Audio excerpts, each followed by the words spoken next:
But it canceled the South Lake fireworks right in the middle of the show. The shows were also delayed in Midlothian, in Arlington, and Kaboom Town, in Addison. Our Jobin Paniker has been there all day. So, Jobin, how strong did that wind feel out there? John, it was actually really strong. Some of these fences that separate the parking lot from the people here, they were starting to tilt. People were covering their faces. Obviously, a lot of the debris, a lot of the dust getting into their faces. People were struggling with their umbrellas. Obviously, they came here to brave the heat. Those umbrellas, they were struggling with that, with this wind coming through. No, the show obviously still goes on despite Mother Nature.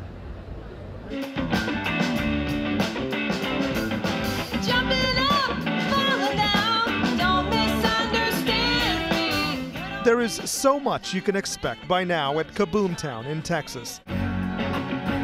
Loud music, large crowds, and the one element everyone here braved. It's July in Texas. The heat was no match for the heart people have for this gathering. It's a typical Kaboom Town, it's just hot. Where patience may be in short supply, but the water was not. Some nice refreshing water.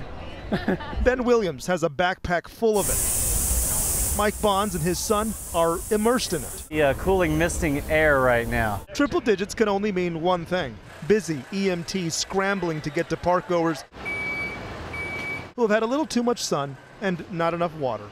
We've got people strategically located throughout the park. Just 3 hours in, there were 8 calls for service. Of those, some were transported by ambulance. It's not a good day to be wearing jeans out here. As the sun started to set, the number of people wanting a front row seat to these fireworks rose. I think the crowds were a little slower to come in, but it was really hot at 4 o'clock. By late, the grass for the main stage was filled up. That's something you can expect too. After all, at Kaboom Town, there is nothing hotter than the fireworks. We are live out here at Kaboom Town. You can see all the people that have been waiting here for hours, waiting for this fireworks show to start. It has not started yet. The organizers told us it was supposed to start at 10 o'clock. It's delayed just a little bit. I'm sure it is obviously worth the wait. We're hearing about a finale where 1/3 of the cannons go off just in the last 2 minutes. So obviously, definitely worth the wait here at Kaboom Town in Addison. Reporting live here in Addison, Jobin Paniker, Channel 8 News. All right, Jobin, thanks a lot.